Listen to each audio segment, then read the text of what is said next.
Upper Bhadra,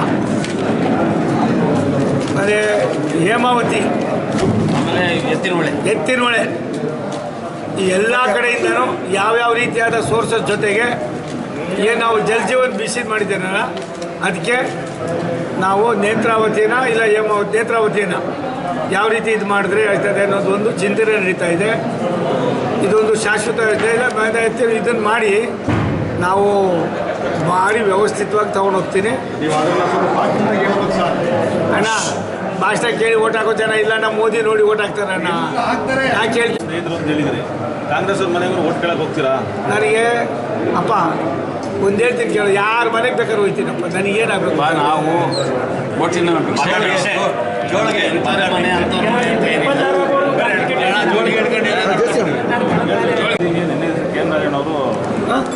K Narayana ಅವರು ಮಧುಗಿರಿಗೆಲ್ಲ ಪ್ರಚಾರ ಮಾಡಿದ್ದಾರೆ. ಅವ್ರು ಹೇಳಿದ್ದಾರೆ ತಾವು ಸಚಿವರಾಗಿದ್ದಾಗ, ವಸತಿ ಸಚಿವರಾಗಿದ್ದಾಗ ಮಧುಗಿರಿ ಒಂದು ಮನೆಯೂ ಕೊಟ್ಟಿಲ್ಲ ಅಂತ ಆರೋಪ ಮಾಡಿದ್ದಾರೆ. ರಾಜಣ್ಣ ಸಾಹೇಬ್ ಹೌದು, ಅವ್ರಿಗೆ ಅಂಕಿಅಂಶಗಳು ತೊಗೊಂಡು ನೋಡಬೇಕಾಗ್ತದೆ. ಅನಿತಾ ಕುಮಾರಸ್ವಾಮಿ ಇದ್ದಾಗ, ಇದ್ದಾಗ ಅವರು ಈ ಥರ ಬಂದ ಮೇಲೆ ನಾವು ಈ ಥರ ಇದು ಮಾಡಿಲ್ಲ. ನಾವು ಏನೇನು ಕೊಟ್ಟಿದ್ದೀವಿ ಅಂತ ನಾಳೆ ಬೆಳಗ್ಗೆ ನಿಮ್ಮ ಮಾಹಿತಿ ಕೊಡ್ತೀವಿ, ನೀವೇ ನೋಡ್ಬಿಟ್ಟು ತೃಪ್ತಿ. ಮತ್ತೆ ಹೊರಗ್ಲೂರು ಅಭ್ಯರ್ಥಿಯಿಂದ ಆಗೋಯ್ತಲ್ಲಪ್ಪ. ಈಗ ಅವರು ಬೆಂಗಳೂರು ಗ್ರಾಮಾಂತರ ಜಿಲ್ಲೆಗೆ ಸೇರಿದ್ದಾರೆ. ಅಪ್ಪ ಅದು ಆಗೋಯ್ತು. ನಾನು ಏನು ಹೇಳಬೇಕು, ಅವ್ರು ದೊಡ್ಡವರು, ಹಿರಿಯವರು, ನನಗೇನೋ ವಯಸ್ಸಲ್ಲೂ ದೊಡ್ಡವರು, ಬುದ್ಧಿಲೂ ದೊಡ್ಡವರು, ಅಧಿಕಾರದಲ್ಲೂ ದೊಡ್ಡವರು. ನಾವು ಅವ್ರ ಬಗ್ಗೆ ಕಾಮೆಂಟ್ ಮಾಡೋದಿಲ್ಲ. ಅವರು ನನಗೆ ಒಬ್ಬ ವೆಲ್ ವಿಷರ್, ನನಗೊಬ್ಬ ವೆಲ್ ವಿಷರ್. JJM ಯೋಜನೆಯೂ ಮತ್ತು ಅನ್ನಭಾಗ್ಯ ಅಕ್ಕಿ ಎರಡೂ ರಾಜ್ಯದ್ದು ಅಂತ ಹೇಳ್ತಿದ್ದಾರೆ. ಒಂದು ನಿಮಿಷ ತಾಳಪ್ಪ, ನಿಮಗೇನು ಅನಿಸ್ತದೆ? ಯಾವ ಭಾಗ್ಯ ಅದು? ಸೆಂಟ್ರಲ್ ಭಾಗ್ಯನ ಈ ಭಾಗ್ಯ ನೀವೇ. ಅದಕ್ಕೆ ಜನ ಎಲ್ಲ ಹೋಯ್ತು ಕಾಲ, ಉಯ್ಯೋ ಮಾಡ್ರ ಇಲ್ಲ. ಇವಾಗ ರಾಜಣ್ಣ ಸಾಹೇಬರು ಒಬ್ಬ ರಾಜ್ಯದ ಮಂತ್ರಿ, 7.5 ಕೋಟಿ ಜನರ ಪ್ರತಿನಿಧಿ, ಅಂಕಿಅಂಶಗಳನ್ನ ಇಟ್ಕೊಂಡೇ ಮಾತಾಡಬೇಕಾಗ್ತದೆ. ಅದು ಮಾತಾಡ್ತಾರೆ ಅಂತ ನಾನು ಅಂದ್ಕೊಂಡಿದ್ದೀನಿ.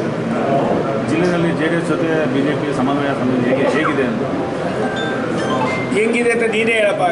ಈ ಹಣ್ಣು ಮತ್ತು ಹಾಲು ಇದೆಯಲ್ಲ, ಜೇನು ಮತ್ತು ಏನದು ಹಾಲು ಜೇನು, ಅದಕ್ಕಿಂತ ಈ ಕ್ಲಾಸ್ ಆಗಿದೆ. ಹಾಲು ಜೇನಿಗಿಂತ ಹಲಸಿನ ತೊಳೆ ಇದೆಯಲ್ಲ, ಹಲಸಿನ ತೊಳೆಗೆ ಜೇನು ಹಾಕ್ಕೊಂಡು ತಿಂದರೆ ಹೆಂಗಿರ್ತದೆ ಹಂಗಿರ್ತದೆ.